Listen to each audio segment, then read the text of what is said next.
Perasaan sakit hati seringkali menghantui kehidupan siapapun, terlebih lagi kalau hubungan yang sedang dijalani kerap menjumpai masalah-masalah berbagai problema kehidupan sehari-hari.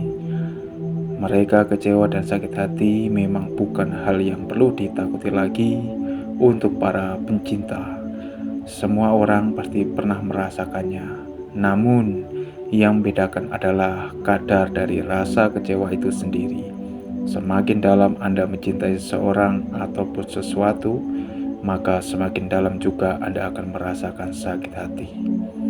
Sakit hati dapat membuat hidup Anda menjadi penuh kesedihan dalam menjalani kehidupan sehari-hari, merasa tidak nyaman dengan kehidupan Anda sendiri, dan juga menjadi kurang bahagia. Ingatlah bahwa rasa sakit ini biasanya disebabkan kecewaan yang tak terobati.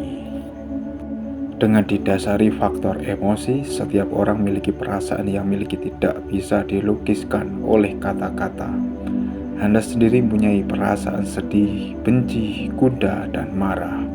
Ketika Anda sakit hati, maka semua perasaan itu tercampur dalam satu situasi dan kondisi yang membuat Anda sakit hati. Terasa seperti terseret oleh tajamnya silet. Sangat sakit sehingga air mata Anda jatuh dengan sendirinya. Sakit hati adalah perpaduan rasa benci dan dendam yang teramat dalam kehidupan seseorang. Emosi yang bersimpan dalam sakit hati itu baik jika diarahkan pada hal-hal yang baik atau positif. Namun, jika diarahkan pada hal-hal yang negatif, maka akan membahayakan dan berdampak buruk bagi Anda sendiri. Emosi yang bersimpan ketika Anda sedang sakit hati memang sangat besar dan takut dan kuat. Oleh karena itu, Anda harus diam sejenak lalu berusaha mengarahkan emosi itu secara tepat, dan sebaiknya Anda harus berupaya mengatasi rasa sakit itu secara positif. Memang Anda bisa saja bereaksi, melampiaskan dendam dan membalas kepada orang yang menyakiti Anda. Namun sikap itu tidak positif untuk kedepannya. Artinya justru dengan sakit hati, maka Anda ditutur untuk bisa lebih sabar dan melakukan introspeksi karena mungkin saja Anda juga salah. Anda harus mengatasi sakit hati secara positif karena di dalam keseharian perasaan itu tidak bisa diletakkan. Semua orang pernah mengalaminya, bahwa akan terus dan kemungkinan terjadi kembali. Sikap Anda dalam menghadapi rasa sakit itu merupakan suatu proses yang menentukan dalam pentingnya untuk menjalani kehidupan sehari-hari. Memang rasa kesal, menurut Kamus Bahasa Indonesia, kesal adalah mendongkol, sebal, kecewa, bercampur, jengkel, dan lain sebagainya.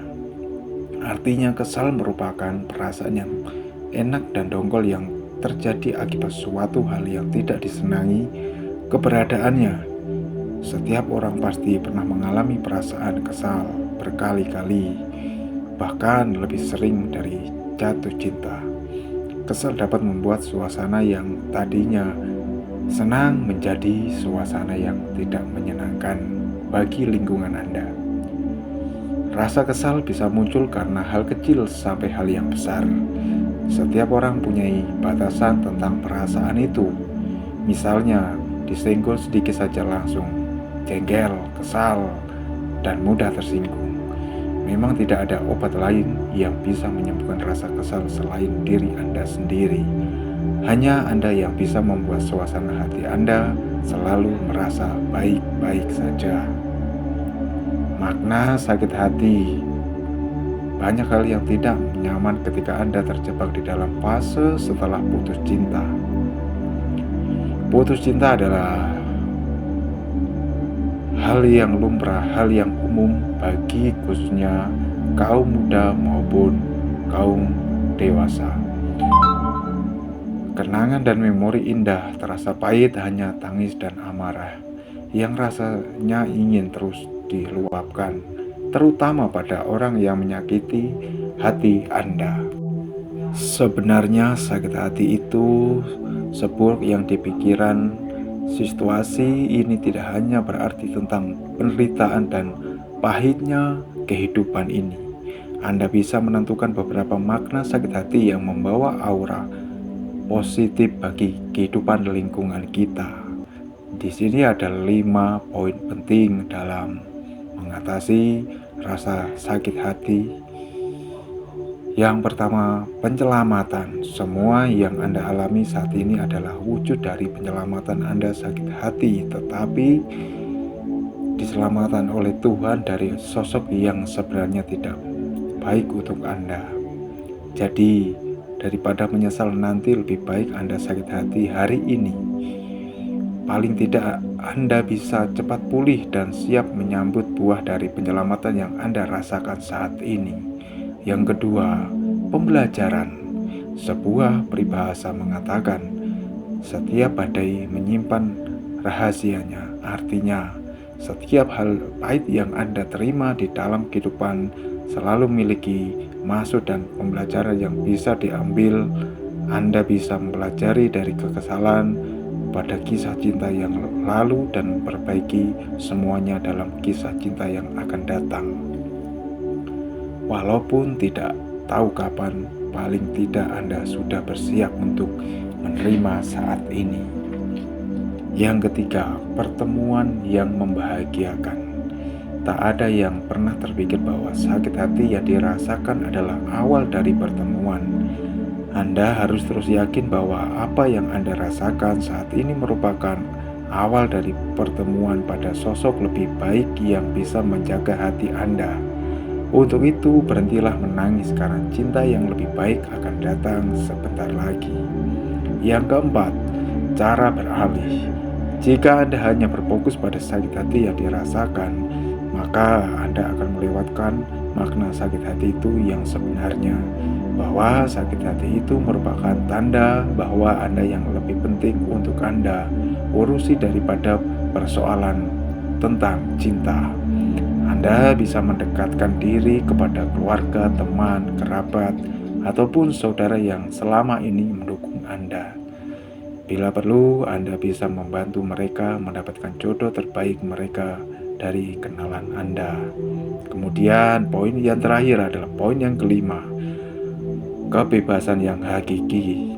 Tak pernah ada orang yang berpikir bahwa sakit hati itu merupakan tanda akan membebaskan yang hakiki. Mungkin ada hal yang Anda lakukan dulu tetapi tak jadi karena dihalangi oleh orang yang menyakiti Anda saat ini. Oleh karena itu, ketika semua berakhir, cobalah Anda membangun motivasi diri dan bertindak dengan bebas. Anda bisa mencoba apapun tanpa ada orang lain yang menghambat ataupun yang melarang.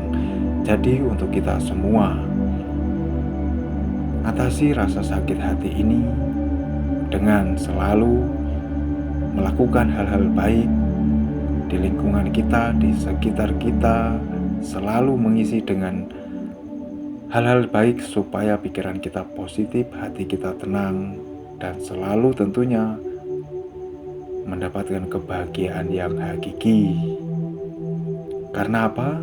Karena kebahagiaan yang hakiki adalah dari diri sendiri, bukan dari orang lain. Apapun yang kita punya, miliki apapun yang kita punya, jika tidak bahagia juga percuma. Jadi intinya, selalu berbuat baik, selalu mengisi dengan kebaikan-kebaikan di lingkungan Anda yang positif bagi diri kita. Sampai jumpa, sampai bertemu di episode berikutnya.